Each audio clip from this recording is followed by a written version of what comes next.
Ya Allah. Let me just check. Okay, perfect. Assalamu alaikum, guys. Welcome back. I'll just quickly get into it. So, if my computer wakes up.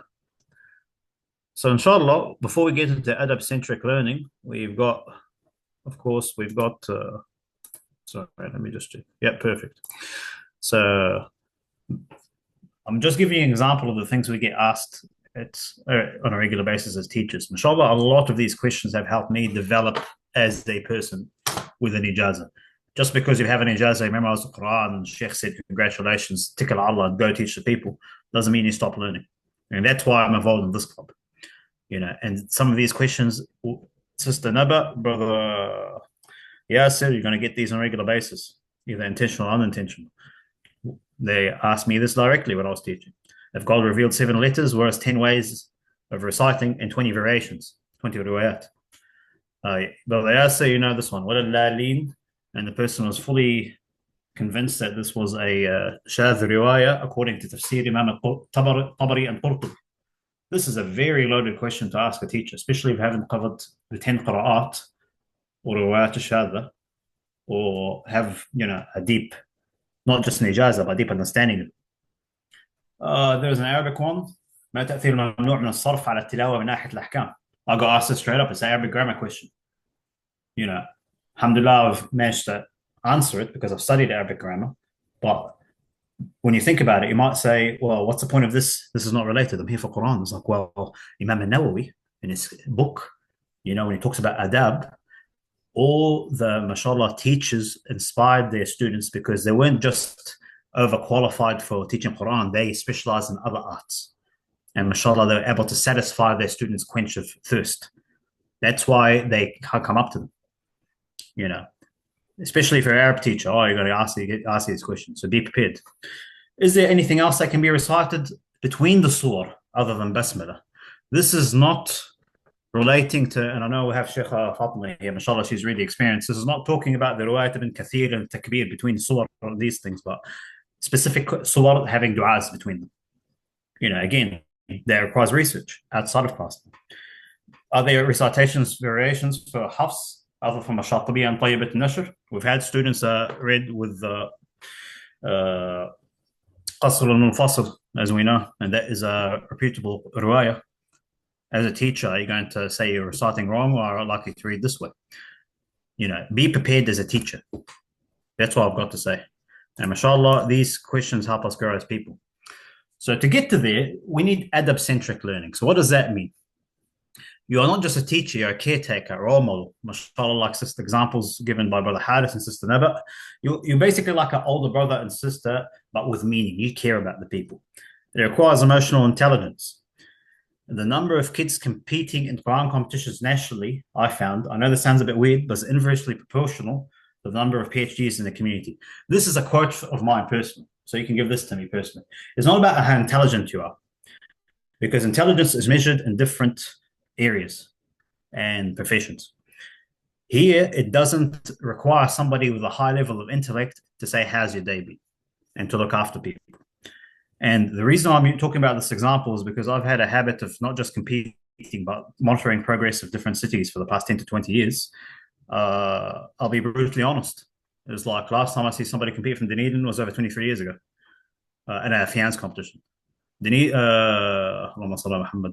Palmerston North, where I studied as well, similar situation.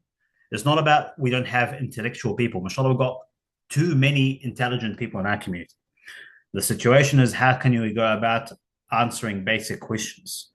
Like, mashallah, Brother Haris and Brother Asar put it quite nicely. Like, how do you raise your kids? That's a very basic question. You don't need a degree to answer that question. But mashallah, what we need is an adab-centric teacher or a role model. Adab-centric teaching is not being and taking a book and reading it. It's presented as a role model. What values are you adding to the book? By your character, how you present yourself. It's not about being a comedian, being light. There's a difference between being a comedian, entertainer, and lighthearted. It's good to kind of chill out every once in a while. So, but obviously, you're not here to entertain people because they're not motivated. Because you're gonna be shifting yourself from a teacher. You're gonna be more of a comedian. The day you're gonna run out of jokes, you're gonna have problems. The typical one I get, oh my God, could you please encourage my daughter, safe son? For me, that's a big red flag sometimes because I always ask myself, like, well, what are they doing? That, if their parents know them for that long, yes, it's good to get external encouragement. That's what we offer, mashallah, as teachers. But that shouldn't be the only form of encouragement. Here's a practical exercise. I'm not going to play the video. Oh, I'm going to try. Hopefully, there's not any ads. I do apologize in advance. I'm going to show this on mute.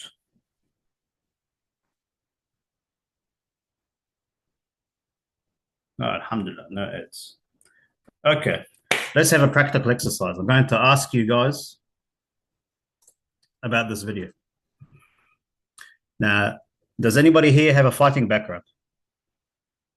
Or you've seen people basically conduct these things? Yeah? Yes. Oh, yeah. Oh, yeah, you do, bro. Go ahead. Answer the question. Yeah, I have taekwondo and jiu-jitsu experience.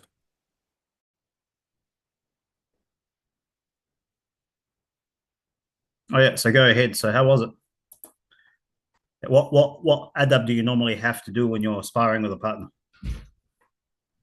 Oh, you definitely stand and greet in the beginning and in the end as well. So Yeah. you're respectful and you never apply Yep. 100% force. Um, so yeah. Yes. And there's also adab Mashallah. of the dojo, the place you are Yes. fighting. There's an adab for that. Then Yep. adab for the sensei. So there's a lot of actually adab along the way. Actually, I never realized it until now. You mentioned it. SubhanAllah. That's interesting. That's really interesting. Brother Haris as well. Yeah, did taekwondo long ago, Oh, and mashallah. Yeah. yes, there's the enforced respect for the teacher, sir, and then you have to bow to your opponents. There's like mutual respect before you start and after. Then yeah, so So there's that's quite a good. bit of emphasis on adab in this, especially in the Eastern. Yes. Upbringing. That's interesting that you asked this because I've done Taekwondo as well. So what normally happens, and I'm just trying to educate other people as well that haven't had the experience. What normally happens if you accidentally punch somebody too hard, or you accidentally do let's just say a spinning back kick and you get somebody. So like a pretty rough technique. What's the protocol for that?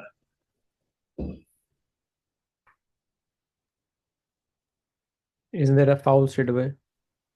Oh, it's a foul. Yeah, for competition. I'm talking like say in the dojo environment where you're learning a technique and Uh, you. you apologize. Yeah. Yeah. So what would you guys do? Apologize. Yeah. Anything else you would do, Brother Harris? Uh,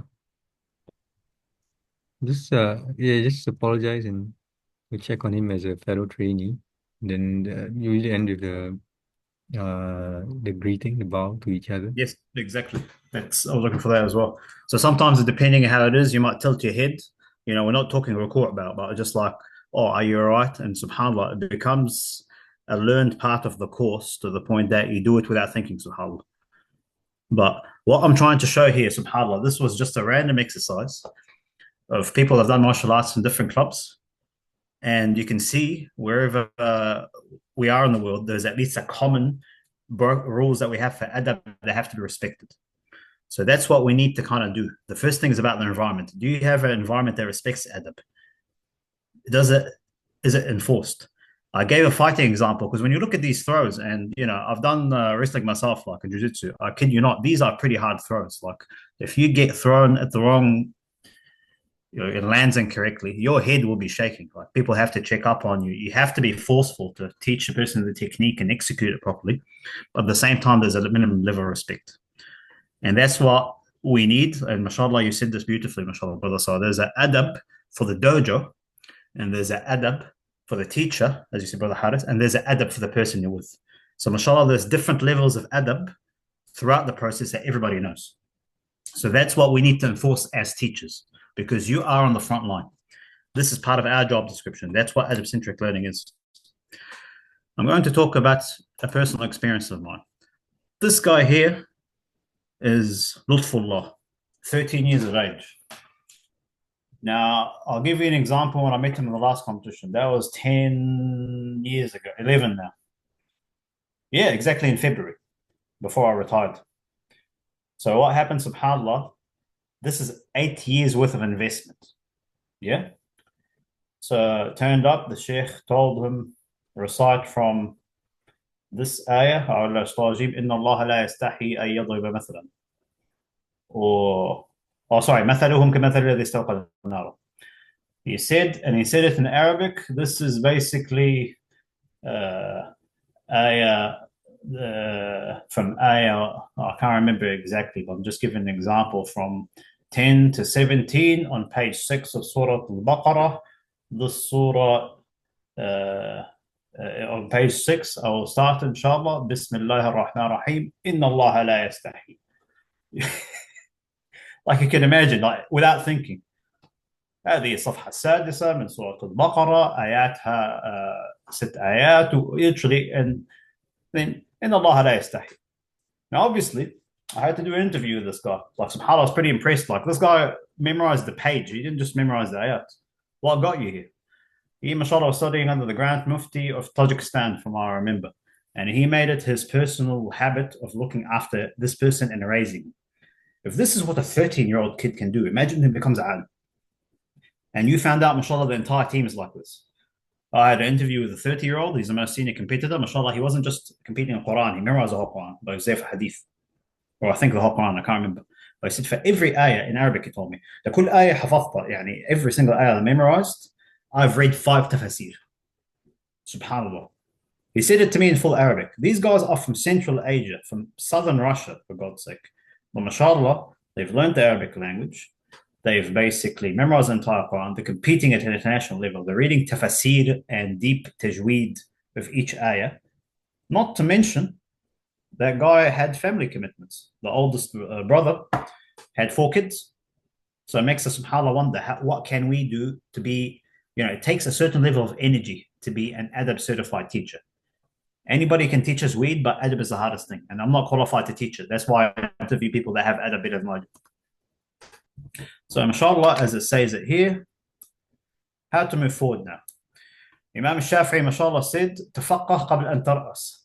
فإذا رأست فلا سبيل إلى التفقه. Basically, what it means, study and seek knowledge before you assume leadership. For once you become a leader, then you'll have no path to further deepen your understanding, because you will be busy for what is happening. That is why we need to have a balanced approach between everything that we do. It's not just about teaching and lecturing people, but it's also about how you can humble yourself and actually have something to give to your students. I am of no value of myself as a coordinator of this program, if the way I see it, if, like Brother Yasser, Brother Haris, or mentioning by name Sister Waqayya, Sister Naba, any of you guys are coming to me and you're asking questions and I don't have answers for them. Because what value am I adding to the program? Am I actually a volunteer or a qari or a muqra or a sheikh? What am I? I can't overstep my boundaries, but at the same time, I need to have something of value to give to you guys. And subhanAllah, as Imam al-Shatibi said, he is talking about Abu Amr al-Basri. Yes. So here in the Shatibi, it says, أفاض على يحيى اليزيدي سيبه فأصبح بالعذب الفرات معللا. Basically, he's saying that Yahya al-Yazidi, mashallah, poured knowledge onto his student. Like, subhanAllah, this is very deep in Arabic. This is the best form of generosity you can give to them. If there is anything I could give you, I'll give you everything. He didn't drip feed them that. He wasn't afraid of saying this student is going to get a bit better than me. He actually had something to give. So grab something to give to your student. So that requires time, of course. It will require a lot of time. You got, for example, here, simple facts. Fun facts are good to have in class, but think of it this way. Ayn appears 4,215 times in the Quran. Meme appears 9,964. And mashallah, that's why I understand, for those who have done a Jazariya, Imam al-Jazari said, وَالْمِيمَ مِنْ مَخْمَصَةٍ وَمِنْ مَرَضٍ. Like, subhanallah, he wrote an entire poem dedicated to the letter meme. so that they don't make 10,000 mistakes, which is equivalent of 100,000 hasanat when they're reciting. And if, don't get me started, there's books being written about Hamza, subhanAllah.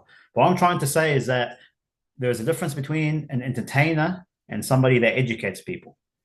One, if you're more of an entertaining teacher, you're worried about viewership. An educator focuses on attention. Attention increases the chances of engaging the person or the student, but it is not equivalent to study. What I'm trying to say here, attention increases the chances of the students being engaged, but it doesn't count as study. When you have their attention, that's when they have to take notes and they have to conduct the adab. Just like we said, there's an adab of the dojo, there's an adab with the teacher, and there's an adab of the class. If you do all these correctly, you have a good learning environment.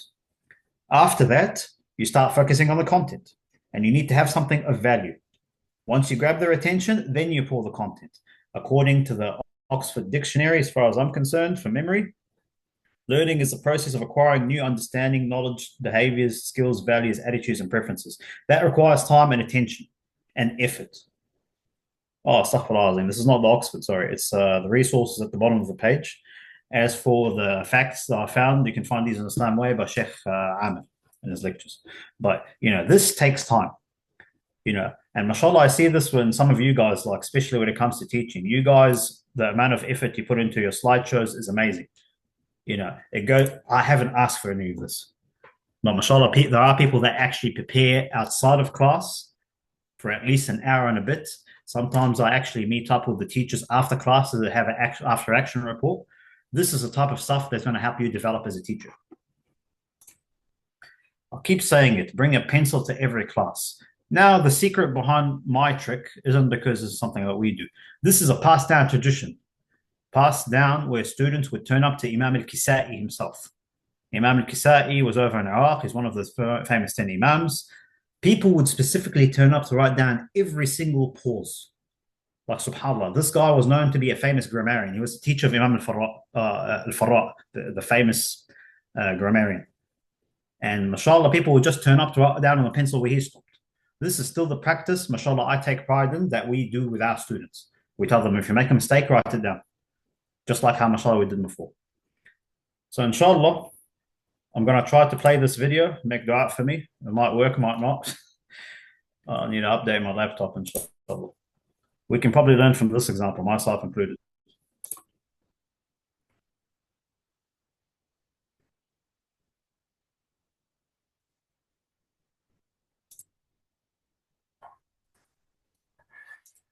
It's the winter of 2015. It's 5:30 in the morning. I'm sitting in a Starbucks with my laptop open. Now, class starts in 2 hours, and I have no idea what I'm going to teach that day. At this point, I've got 5 preps, and my whole teaching career feels like trying to grab a yoga ball covered in baby oil. No matter how hard I try, I just can't seem to get a hold of it. And what I want more than anything is to be loved by my students, and that drive has made me into a performer. Like, every day I'm shouting, I'm whispering, I'm telling funny stories, I'm jumping up on tables, all in an effort to make that class the most memorable class I can make it. And so far, it's working.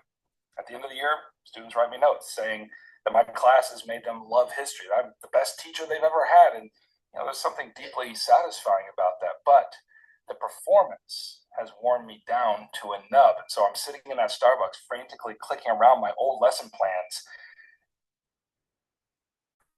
I find nothing. So I start clicking around teachers pay teachers, and I can find nothing. And it's 7 o'clock by now, and the panic is starting to rise. I have absolutely nothing to bring them today. And I'm starting to despair that I'm going to find anything at all. And if I have nothing to bring them, then I'm afraid I'm going to bore them. And if I bore them, then I won't be that great teacher anymore. And so by 7:15, my fear is mixed with despair, and finally the time has run out. So just choose an old lesson plan that I've taught before that I think is kind of related, and I think I can pull off with some degree of flair. So I close my laptop, pack up, I drive to school. I'm in my classroom. The bell rings, the students settle, and although I am definitely strung out, I conjure the performer and start in on the lesson plan. But instead of seeing faces of astonishment and engagement, I see the students looking sideways at each other, like looking confused, which, okay, fine, no problem. I just increase the intensity with which I'm delivering the lesson, and that causes some of them to look down as if they're ashamed, or maybe they feel sorry for someone. finally a girl in the back named Anna hesitantly raises her hand, and I call on her, and she says, Mr. Heimler, and then she pauses. I think this is the same lesson you taught us yesterday. Now, I know that's not true. I mean, I think I would remember if I taught a lesson yesterday. And then another hand went up and it said, this is the lesson you taught yesterday, Mr. Heimler. And heads start nodding in agreement across the room. And that's when I stopped. And great fear swept over me. Like, I'm racking my brain. I have no memory of teaching this lesson, but the external evidence suggests pretty strongly that I did. Like, am I really that strung out that I can't remember what happened the day before? So, what am I supposed to do? We've got an hour left in class. And if I scrap this lesson plan, I've got nothing to fill that time. And at that moment, not only am I afraid, I'm deeply embarrassed. Like, the exhausting work that I've done to perform well and be the best teacher these kids have ever had has, in a moment, been stripped away from me. And I feel like I'm just standing there naked. So they're staring at me, like waiting for what comes next. And in that moment, I close my computer, put all my notes in my bag. I sit on a stool and I'm just honest with them. I tell them, I'm sorry that, my teaching schedule has got the better of me. But we have an hour of class left. And so after a long moment, I say, okay, what questions do you have? And no one raises their hand. So I clarify, the questions don't have to be about history. They can be about, your life or about me or whatever. No one is talking. And inside, I've already started calculating, what other careers I might be suited for. And that's when Anna, who raised her hand in the beginning, said, how do you know what you're supposed to do with your life? And so I tell her about my own life and how I've tried to answer that question. And she smiles and she nods her head. Then another student asks, what if I don't get into the college that I want to attend? And we start talking about that. And we start talking about hopes and dreams. And after that, more questions. How did you meet your wife? How did you know that she was the one? And as we were talking, I could see them starting to lean in because no teacher had ever allowed them to ask such questions in class. The bell rings. The students stand up and they hesitate for a moment as if they don't want to leave this moment that we just created, but they finally do. On the way out, Anna stops and says to me, Mr. Heimler, this is the best class we've ever had. She leaves and I tear up because that's when I realized that in the endless cycle of performing for my students, I missed what it is that truly makes for a good teacher. Someone who cares for their students, who acknowledges that their lives are bigger and more complex than my classroom. And so that meant I could set the performance aside because they never wanted a performance anyway. They wanted someone to say, I see you. I care about what matters to you. And so on the day when my teaching failed, that's the day I became the kind of teacher that I've always wanted to be.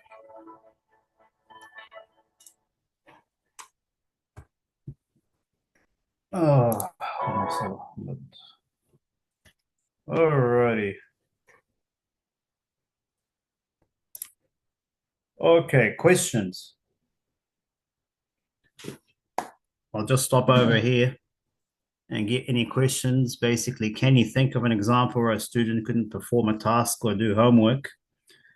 It could be a personal competence example that you had. It could be a personal example you had when you were reciting to a teacher. Could any of you guys relate to this experience that you've had personally?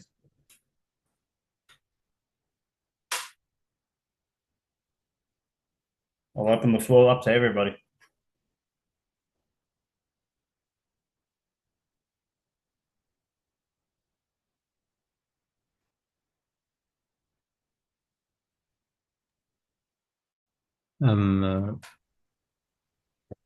I had a recent example of a student after a break who lost a bit of touch, but I think use myself as an example.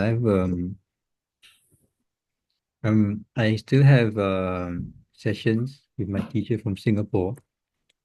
And because of the time difference, sometimes it's quite late, like 9 to 10, 9:30, 10:30. And there are some days where I'm just flat after a day of work and the kid and domestic stuff. And then I just cannot, he might say something to me 2 or 3 times, but I can't demonstrate it for him. But he's always very patient, and I think because he can see the effort that he's seen me put in over the years, so I appreciate that, and you know, increases my commitment. Inshallah. Mashallah, it's a good example. I think you probably got quite many of those. Does anybody else have any examples that you've come across?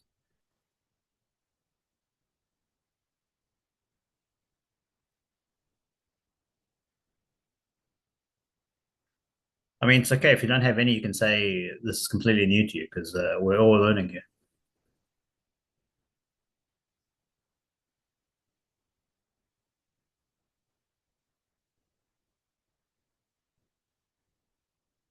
No examples? Oh, good. What I'm trying to say at the end of the day is that you have to kind of acknowledge you're not going to be on your game 100% of the time. I have made mistakes, so we'll continue to make mistakes. And likewise, you have to kind of demonstrate to that to students. That actually helps make you more human and less of a teacher, if that makes sense with regards to, yes, you do have authority. You are in charge of the class, but we need to see what other things are preventing them from studying. You know, as the ayah says, and my sheikh actually said it to me personally after ijaza, كذلك كنتم من قبل فمن الله عليكم. Used to be exactly that situation. We need to keep reminding ourselves of this ayah until Allah gave us, the blessings that He had. Some people can't contribute to class because, and I'll be brutally honest with you, I've come to realize one of the students I've been teaching, for some reason, I think he gets personal slack from his community, his family, if he's studying Quran, shown to kind of be studying. So he actually, all that time, he had to study in secret or not even mention it, although he's living with a Muslim family. I don't know, but subhanAllah, you'll be surprised. Some people actually do have, say, memory issues. When it came to my sheikh, at one point I was on morphine, serious amounts of morphine for over a year, and I don't even know how I completed the ayah. And you'd make a lot of mistakes in memorization. So it's about being patient. But again, there's a difference between being patient and putting up with negative behavior and being patient in the respectful environment of, like we said again with the example we used, a community center or a dojo that has a set of rules, because, one is going to help you grow respectfully when you have that student to teacher relationship based on adab, or another one, you're just putting up with negative behavior and you're telling them it's okay. You can't have that happen in class.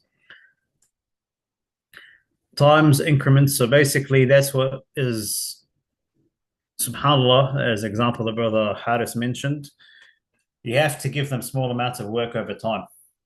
And over time, that's what's going to equal to change. Imam al-Shatibi says, جزا الله بالخيرات عنا إمة لنا نقلوا القرآن علما وسلسلة. And that is mentioned as part of his, mashallah, muqaddimah in a Shatibiyya, and it's giving thanks and gratitude to those that came before us. Mashallah, Sheikh Salim used to say this, the guy that I mentioned at the beginning of the lecture. I got here, and mashallah, he completed the 10 qira'at in full. I got here because a sheikh was patient with me for 17 years. To do this, we need to assume the best in each other. Students need to initially find out what, I'm trying to say at the end of the day, we need to assume the best about the students, what are they trying to achieve, and vice versa. If they are making a mistake, then recommend a gradual course of action. Don't give it to them straight away. This will take time, especially, you don't want to give them too much information. I use the 30-70 rule. If they're making 100% mistakes, 100 mistakes, I'll probably correct 30, and 70 I'll ignore. That helps me avoid overwhelming the student. Because if I've seen sisters, sometimes they tend to do this, brothers as well. They'll give too much information, and they'll wonder why the guy hasn't improved or the sister hasn't improved after 10 to 15 weeks. So it's like, I'm giving him so much information. Chances are you're giving him 7 things to remember, and they keep changing with each class. So what you need to do is maybe focus on 3 things or less things, or say today we'll just focus on that. Today we'll focus on this, and gradually over time this would work. Don't give them too much. It's easy to give them 1 or 2 things to improve on. If you've noticed they're really bad, drop. Like say if you let's start halfway. Yeah, 3 or 4 things. If they're really intelligent, give them more. If they're really struggling, bring it down to 2 or 3, maybe 1. Just focus on this one and focus on it over time. What you'll start noticing is that if 4 to 6 weeks they can't, for example, fix med, then you need to ask yourself 2 questions. Yeah? Am I not giving them enough time to practice? Could it be my teaching style? My teaching style has a problem. That's number 2. Or number 3, then you can ask yourself, if you fix the first 2 questions, then you're allowed to ask yourself, could it be they're not doing homework? And a good number of the time, they probably aren't. Adults and children. But before you get to that last one, you need to actually tick everything. I'll say it again, tick everything in the box. Start with yourself. Am I teaching them correctly? Second of all, am I giving them the right amount of time or guidance? Are they understanding the issue? If we all tick these ones off and the student understands what the expectations are, then you need to find out why they're not committed. Could it be a personal issue? Could it be they don't care? Could it be, as we found out, subhanAllah, as Brother Haris, when we had the issue with that student, a student's father had a few issues he had to attend to. But that's what we need to start doing. But you need to assume the best in the student and tick it off one at a time. Inshallah. Motivation examples.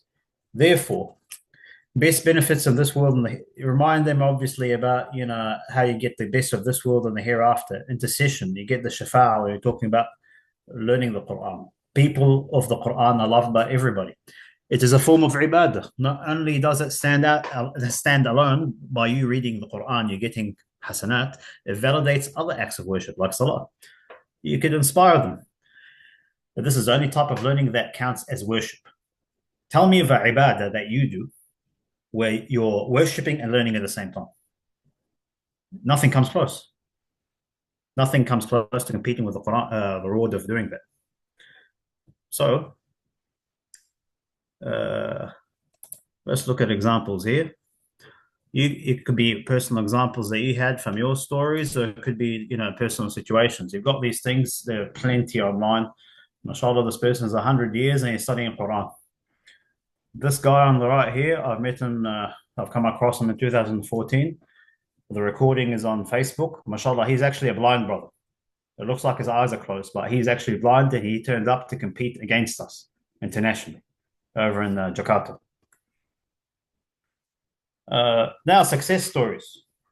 Before I start, I'd like to get your guys' opinion. What are the success stories that have you had recently? Yeah?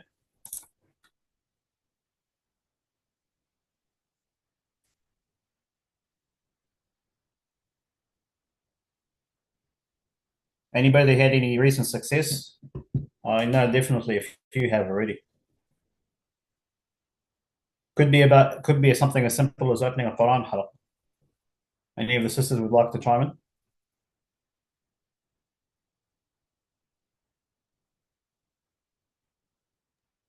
Assalamu alaikum, brother. Alaikum salam. So Alhamdulillah, we managed to open a sister Quran recitation halaqa along with Sister Wa'ad. Yeah, mashallah. So Alhamdulillah, the number is in increase, and we are satisfied about that. Alhamdulillah, we have seen a lot of improvement. And we are looking forward to getting more sisters and arranging it and managing it in a better way. Mashallah. Mashallah, how many do you have at the moment? I can't remember, but more than 10, I believe. More than 10. Oh, mashallah, that's pretty good, because I know you can't. Yeah, maybe 15, but I can't really remember at the moment. Inshallah, 11 is pretty good, because my understanding, you've been around for probably 3 months, to be honest. It's quite new. Yes, alhamdulillah. Inshallah, that's a good success story, mashallah. And I think you were the first school that started applying the syllabus in different masajid, and other schools end up copying you as well. Like, mashallah, I know Brother Yasser did it for the men's class over there as well, over in Auckland. We've recently had Sister Naba, and who else? Oh, sorry, can you hear me?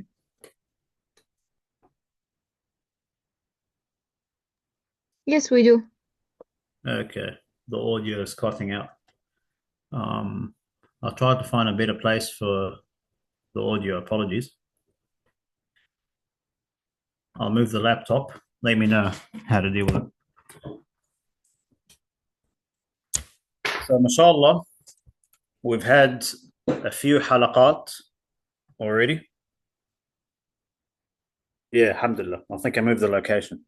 So, mashallah, yeah, we've had a few halaqat already. We've had at least, I think, about 3 halaqat that I've opened, or mashallah, have either been opened by you guys directly or your students. And that we're talking actual halaqat in masajid, not to mention the, I don't know, 6 or 7 days a week of classes. Alhamdulillah, I can say this with full confidence. The club that you're officially with, based on my experience and other senior teachers, we have experience to the level that if we need to open an established school with full paid teachers, or at least people that can teach your kids, if you are serious and committed to memorizing the Quran to a certain level by a mujiza and mujiza, I can get that done around in 8 hours, personally. That is something that you get from having university contacts and being in the art. So that's not an issue. Class capacity, we're talking about 60 students. That can be easily arranged. I'll get back to that later, but I saw you know exactly what I'm talking about.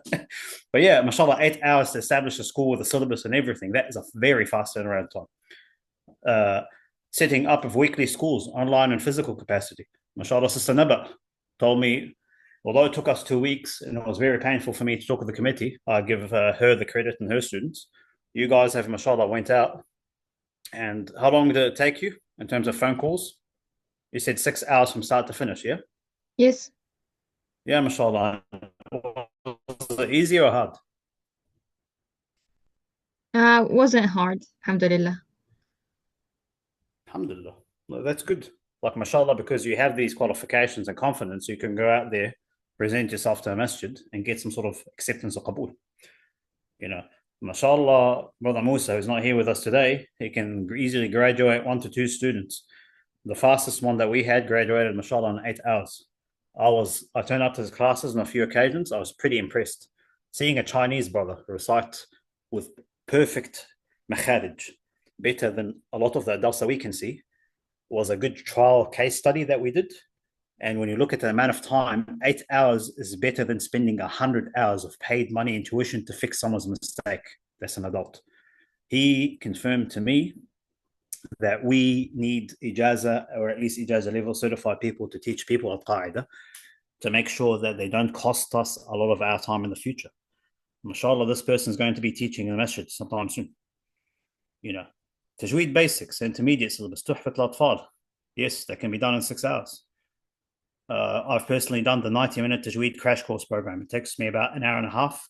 Alhamdulillah, I've done it with OQSC, with ijaza preparation last year, and I've done it even back in the days 10 years ago, and I used to be a student at Massey University. So alhamdulillah, as you can see, learning before teaching and knowing these techniques puts you in a very flexible position of not just power, but actually success and achievement. And if you follow these steps with practice, you know what your limits are and what you're able to achieve. But mashallah, in the short amount of time I got to know you guys, which is 5 months from now, mashallah, you guys are able to do this. I'm only taking credit for my work. But if this is what you can do for between, I don't know, 6 to 8 hours, imagine what you can do if you are in your community for 6 months to a year, mashallah. With enough time, you will get not only more people, but inshallah, you inspire them. Ya Allah, let me try again. Do let me know if it cuts out. Okay, code of conduct. I need to keep an eye on the time again. Obviously, this is a nice research done by Dr. Yahya al-Ghawthani. Dr. Yahya al-Ghawthani is a serious heavyweight, mashallah, when it comes to international tajweed. He's up there with Sheikh al-Masawi, the head of the Quran in Egypt, and he has extensive decades of experience in heading courses and running things. So what we need to get done moving forward is have a serious code of conduct with teachers from day one. I try to personally email students ahead of the start of the course with a list of books and expectations. All students moving forward, I am being serious, do this for your own safety, especially if you're doing it online. all students are required to have their own logins. This is to prevent plagiarism exams, cheating, people covering each other for attendance. So they're swapping accounts and covering each other. And that has been an issue. I remember for at least the sister side. Access to male and female groups. The way we operate at this stage, we have separate men's and female classes. I like to keep it that way, but I haven't had an issue personally yet. But it's better to kind of maintain that level of separation because we don't want people swapping accounts. So that's why I'd like to especially the teachers, I like people to enroll because if we have paperwork on them, we can track this down, especially if there's inappropriate behavior. Do not, and I mean this, do not take this for granted because if something happens or you get a return failure student or something, the paperwork is going to save you professionally. So I'm just letting you know. And just explain the consequences of not showing up. Apparently, this is a serious one we need to start doing. Mashallah, there's 70% sisters attendance in classes. But mashallah, what I've realized is that just like how there's a high rate of attendance and they'll grab each other on WhatsApp groups, there's a high rate of dropout. But the sisters have something in common with the brothers. And this is from my years of experience of teaching. But specifically, this has been done for OQSC. What you see here is the 3-month mark, and that's where we were having problems. This is an enthusiasm versus knowledge curve. If you get a student that's generally not performing, you could see they'll get knowledge, but their enthusiasm is dying down. Usually around the 3-month mark, we find either they have an attendance issue, they get reminded of something, or an incident happens, or they can't keep improving. And sometimes things happen. Either they become slack or they start turning up less regularly. As a result, the motivation goes down. Notice that the level of knowledge is still there. This is their memory, basically. So they'll always end up having more knowledge than when they first started, if they attend a reputable tajweed program.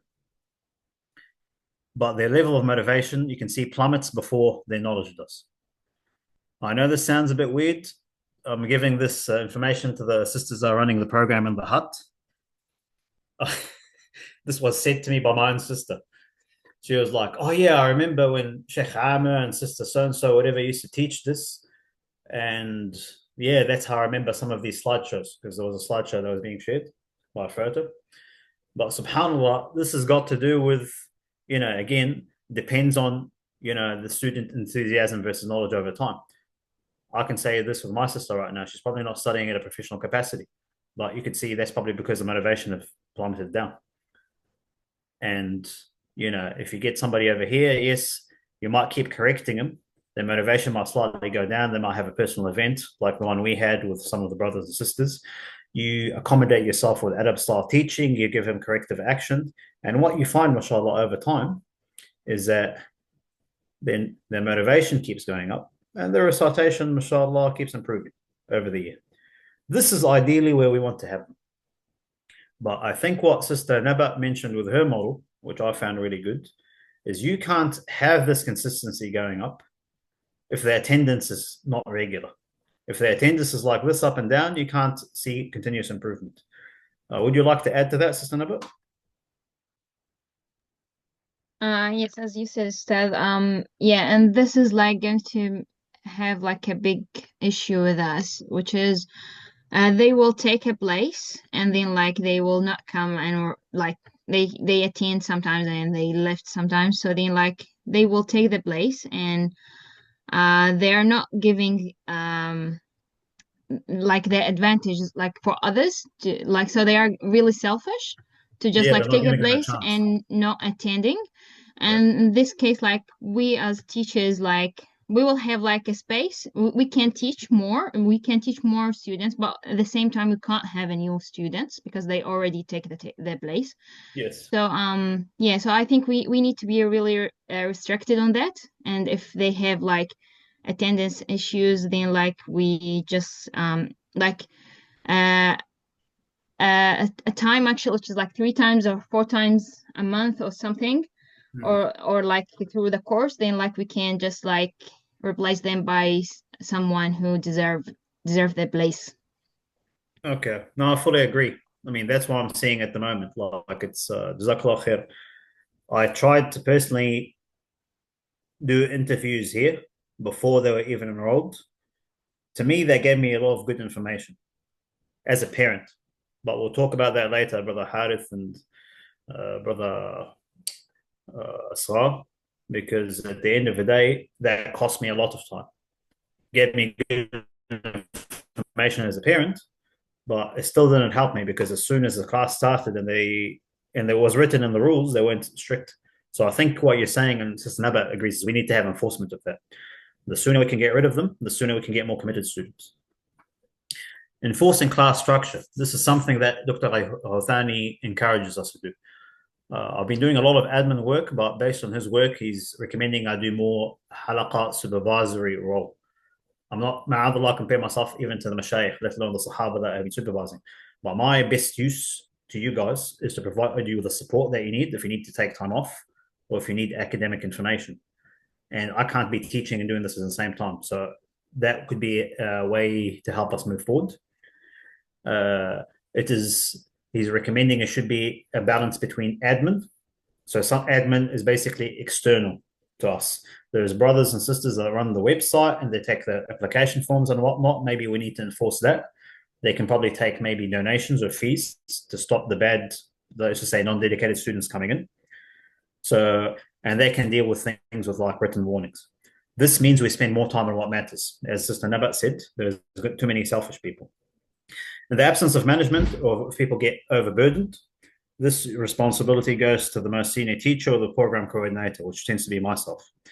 But we deploy a variety of things before we get rid of a student or let them go. We have to have verbal and written warnings. But my best advice, again, that's why we're a bunch of volunteers connected together in a network.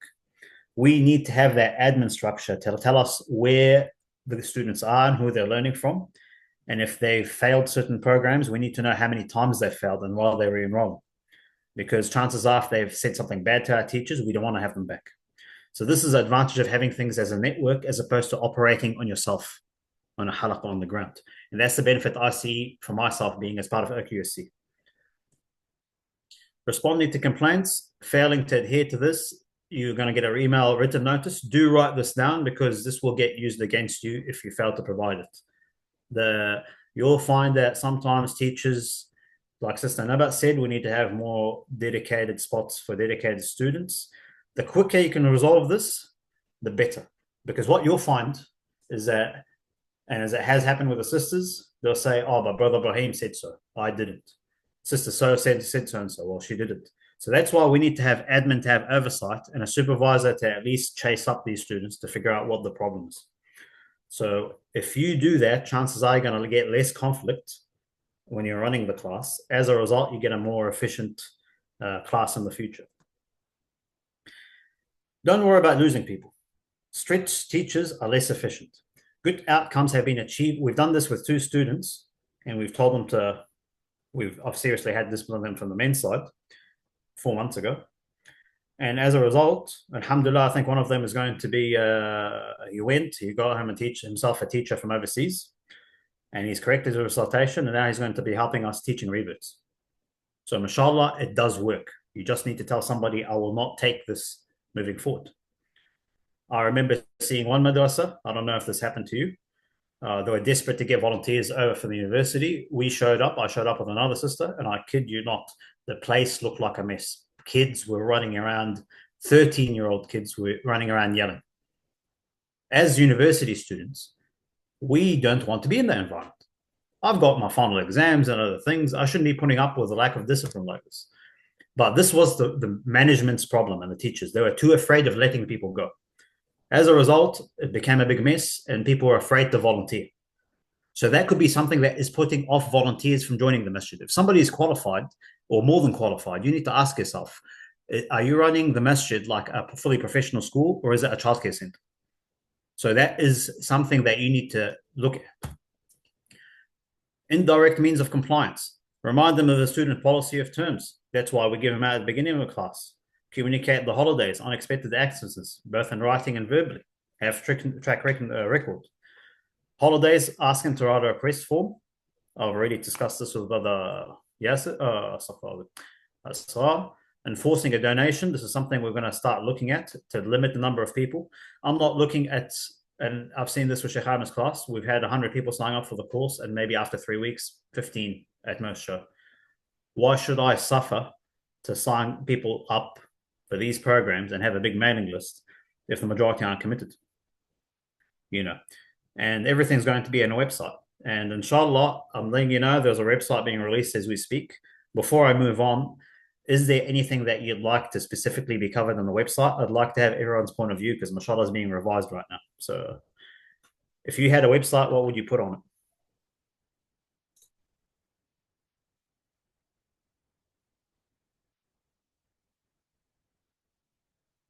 Any ideas or any suggestions? Be good to have an overview of the different courses projected for the year. Overview. But what do you mean by projected? Sorry, bro. Like a calendar, like, recently there was a Sira course. Oh, yes. There was sort of parallel, but not at the same time as the intensive Tajweed course. And, different courses going on different times. Calendar and events. That's good. One I got earlier was code of conduct. Rather than sending emails and keeping reminding people, we'll tell them to go on the website. So it saves us repeating the disciplinary stuff. So I find rather than reminding 60 people, I can just tell them go to the website and say I accept. What do you guys think? Yeah, it's good and sets the tone because you go on the website to sign up, so they have to go through that code of conduct before they sign up. That's good. Establish the standard. Perfect. Anybody else would like to add to that? Just aside.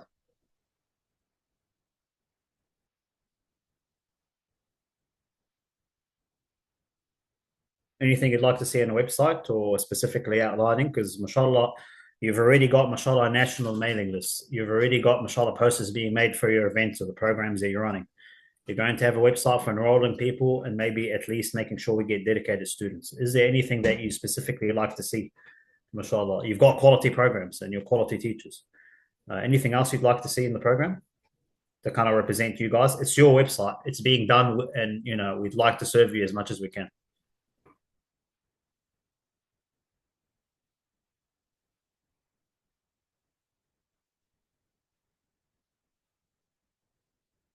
Oh, good. You can flip me a message in the chat. I'll probably go to the next one.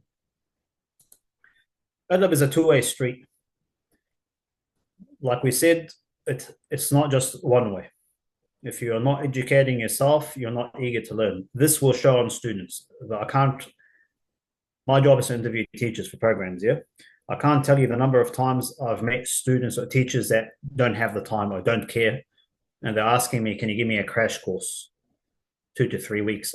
6 months is too much. They've never learned to read in their life. And it reflects in their students. Wallah, I've physically seen it. This is not on. If you believe that you may have shortcomings, such as technical or character, it may be a good idea to send your students to someone more qualified. This is a sign of humbleness, not incompetence. Sayyidina Musa, subhanAllah, as we know in Surah Al-Kahf, when he was told by Allah about what he had done, he went to find Al-Khidr, as we know in the famous story of Surah Yusuf, Al-Kahf. So Sayyidina Musa, the Nabi, went and left Bani Israel. He didn't say, look, I'm a Nabi, I've been sent to these people, I need to save them. Yes, that is his job. That is the job of each Nabi. But even a Nabi took time off for khalwa to learn. And he, mashallah, brought his most dedicated student with him, Yosha. So Sayyidina Musa has done this. And his job was said, Allah told him, him and his brother. If he took that time, and he's a Nabi, he could have easily said, well, I'm too busy. I've got the 12 tribes of Bani Israel to look after. He's like, he said,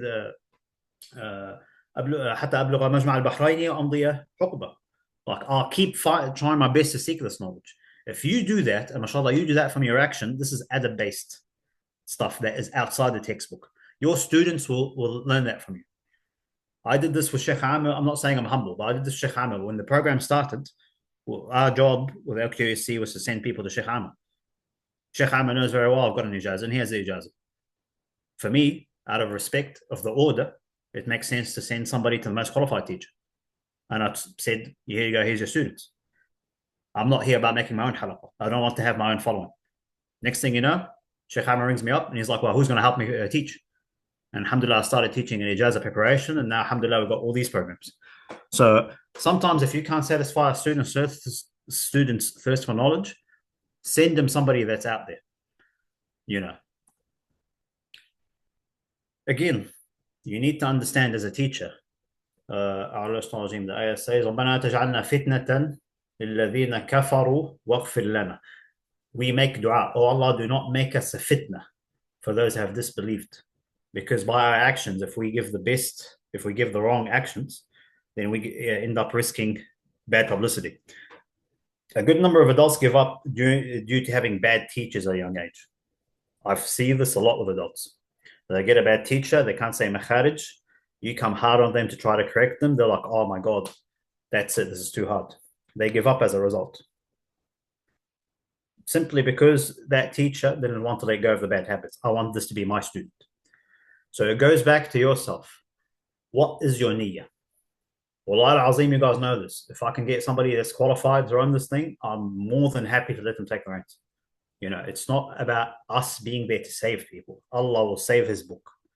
This is already written in the kitab, mashallah. It's muhkam, it's there. So we just need to focus on our intentions, mashallah.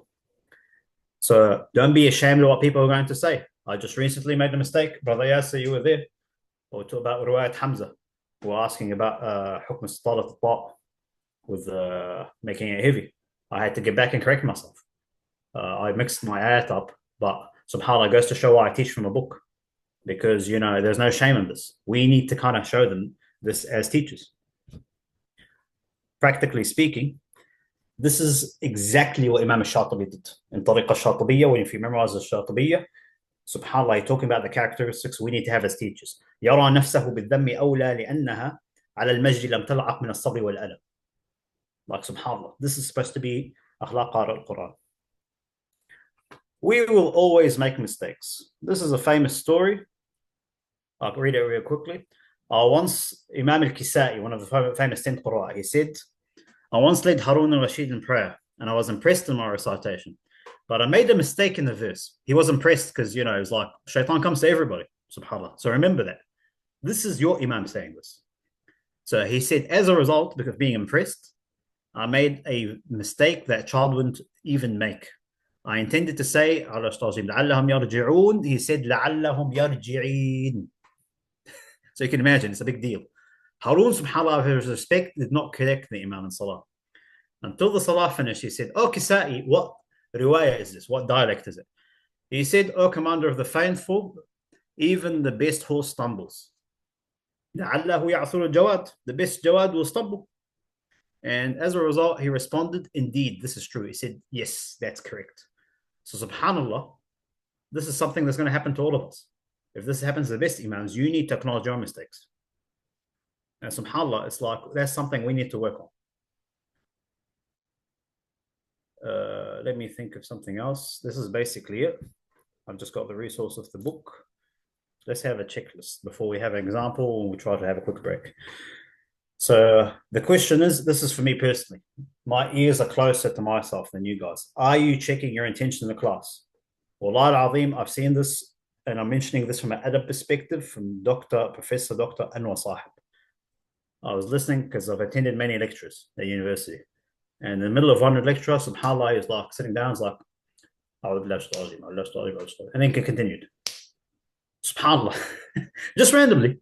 He did it quietly. I listened to the recording and I was like, SubhanAllah. He is making sure that the shaitan doesn't come up like because he said something in such a good way, like alhamdulillah, he's happy about himself, that it's not happiness out of pride. It's happy that his students have understood the mas'ala or the question. That is a form of genuine happiness. You shouldn't be happy about, you know, your self-branding, if that makes sense. As Imam al-Shatibi said earlier. This is a bit of a hard one. We're in a position of amana. So the hadith says, whoever is asked about knowledge that he knows and conceals it will be bridled from in the day of resurrection by a bridle of fire. So basically here, on the day of judgment, you're going to be held accountable for concealing knowledge.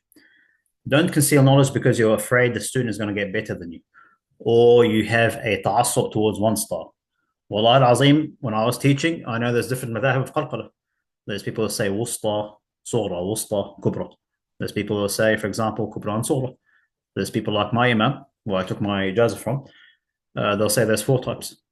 I have to kind of give everything out to let the student to say this is the transmission out of a manner, not because of my personal opinion. And the example says here, this is something that I personally try to do.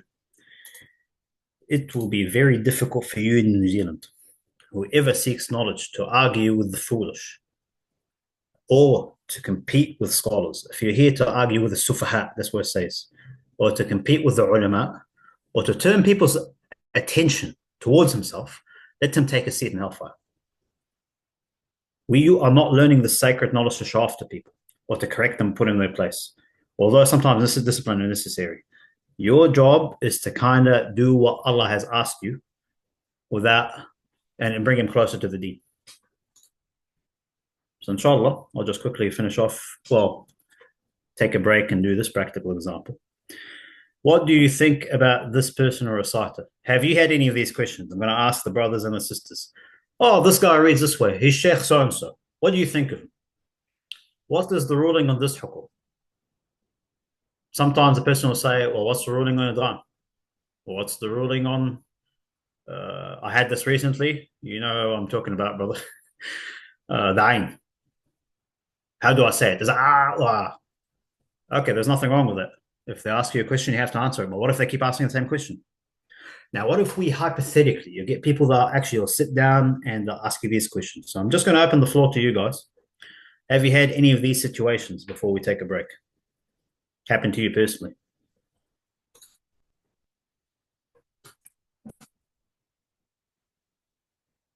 Yeah?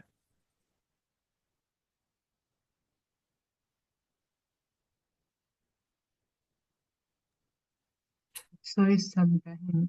What type of situations again? Sorry? What type of situation that you need examples for? Well, let's just say you're a teacher and they'll say, oh, but this qari read it this way.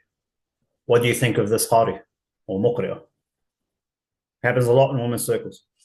Let me just look at the chat.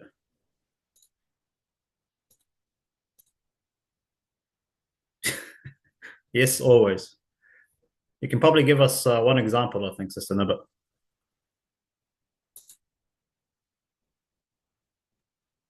Or Sister. Yeah. Yes, they keep asking those kind of questions, and they keep asking like questions that like it's not like in the book, or like just like hypothetical questions and like this. So that's actually a good point. So I mean, I'll probably invite Brother Yasser because he's got the same problem as you, and I've got the same problem just recently. So how can we deal with this? Because now we're trying to teach adab, but now you're getting somebody he could meet. A student could, like, I'll go to the next slide. It could be it's going to happen intentionally or unintentionally. Brother Yasser, how should we go about dealing with this? Like, I mean, we've had a few discussions already about this. Yeah, subhanAllah, we had a good suggestion from you, brother, so we followed that recently. But originally, so if the question is a valid question with good merit, then there's no harm of discussing that with the wider audience. If it's just a hypothetical question that's never gonna happen, we just ask them to send an email on this one and just move on. We stop distracting people with things that is not important, I would say. Well, definitely. And I think the most important that we had is, I'll say it in Arabic or English, إيش لو واحد بلح عليك بالسؤال. Like, they keep insisting about the question. Like, how should we deal with that moving forward? And sometimes it's actually a genuine question, but how can you tell if it's genuine or not if they keep asking? Yeah, I mean, sometimes it's what I realize is people keep asking the question because maybe they're not satisfied with the answer, or maybe they don't believe the answer is correct. So most probably giving them an evidence, I would say, would be a good fix for that problem. Oh, good. That's actually good. So you said an evidence. I'll ask both everybody else. Could it be that maybe I'm explaining it, it's difficult for me to explain it and they don't understand, which is why they're repeating the question?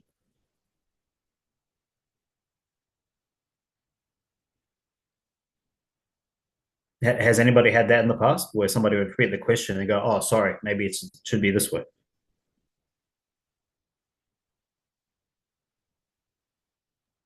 I mean, definitely they could be asking again because they didn't understand the first time.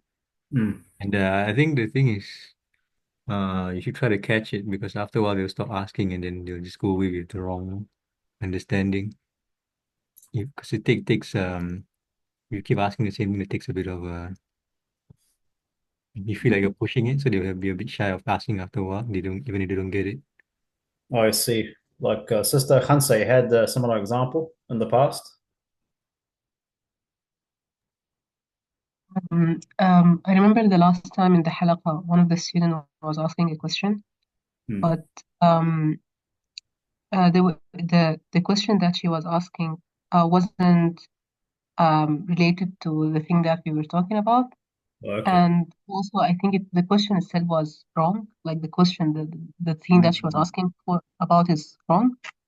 So I think the way was to kind of ask her the question back and try to understand what she's questioning. And at some point, she understood that her question wasn't doesn't make any sense, and then she just like understood what is exactly that she want to understand instead of like keep asking the same question. Wallahi, mashallah, that's a really good way you pointed out. That's a really good example we'll give us, Sister Khansa. So I'm guessing what we should be asking ourselves, we need to have a checklist. So if it keeps happening, we always go to the first thing we said in the previous slides, assume the best about their intentions. That's number one. Number two, I'll do the same thing. Am I not explaining it correctly? Is there something else that I'm missing? Could it be I have lack of technical knowledge? I kid you not, when I first started teaching, I actually had my teacher to fall back on. It was better for me to teach supervised than unsupervised. So I'd actually go, oh, let me get back to you. Mashallah, once you get confident, then you go and do what Brother Yasser mentioned. You need to provide the evidence. That is why when you get an ijazah of Qira and Iqra, you have to know the answers and you have to memorize the poems and the explanations. It doesn't mean that then you're allowed to make a mistake, in my opinion. Because at the end of the day, you made an ijtihad, you could either get it right, you get an ajr if you're getting it wrong, and you get twice the ajr for getting it right. But at the end of the day, that's why we memorize the syllabus. So, given the dalil, if you find after you assumed your best and you've rephrased the question and you've given the dalil, the cutoff mark is the dalil. Imam Muhammad Al-Albani said, طالب العلم يكفيه دليل والجاهل أو يعني الذي المتكبر يعني أو كما قال يعني لا يكفيه 1000 دليل. The student of knowledge it's enough to give him one dalil, but the person that has an issue or an agenda, you give him 1,000 dalils or evidences, he's not going to care. الجاهل يعلم, the ignorant person, you can teach him. والذي يتبع هواه ليس لنا عليه سبيل, and the person that follows his desires, we have no control over them. So that's why you have to go assume the best, rephrase the question, make sure they have the technical answer and provide the actual dalil. And if you still find they're being insistent, there's a good chance they're either testing you or they're either متعصبين, or you could say strict on a certain style, or they're not convinced. Now, you need to notify your supervisor about this issue because this can easily develop. Why do I say that? You're aware of the famous situation. Like I said, some people will do this intentionally. I've given you the video. This is the timestamp marking, video 16 of Dr. Ayman Swed. There will be people that intentionally or unintentionally try to get teachers to fight with one another. Your job as a supervisor, and this is something that I'm learning, is to remove the troublemakers. This might seem harsh, but this was done by, mashallah, Imam Malik. You were basically aware of the situation where he came and he asked him about an aqidah related question about Allah and the istiwa and where is Allah.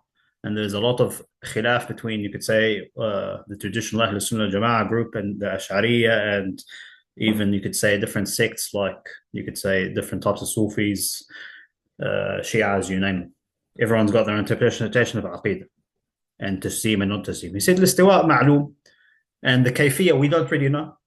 And والسؤال عنه بدعة, and asking about it is a form of bid'ah. And then he said, I see that you are here to stir problems, get out of a halaqah. So if you find that this person is actually creating an environment where it's hostile and you're having to actually use your knowledge to fight against ulama, not to be humble, there's a serious problem. So does anybody have any further questions on this matter? I hope I've provided a solution to everybody here based on your example.